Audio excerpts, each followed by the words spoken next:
एक बुजुर्ग ने शैतान से कहा कि मियाँ, तुम बड़े फसाद कराते हो, कष्ट तो खून करा देते हो, घर के घर बर्बाद करा देते हो।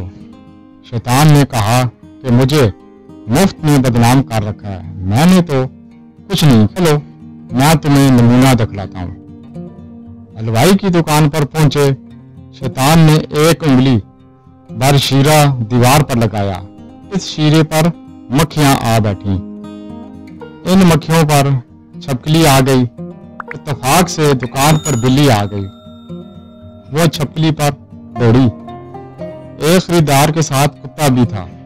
वो बिल्ली पर झपटा। हलवाई ने गुस्से में आकर एक पत्थर इस कुत्ते को दे मारा। इस कुत्ते के मालिक को जोश आया। इसने हलवाई को एक तलवार मारी। बाजार वालों ने जमा होकर इसके मालिक को कत्ल कर दिया। फौज को खबर हो गई। इसने बाजार वालों का कत्लेआम शुरू कर दिया।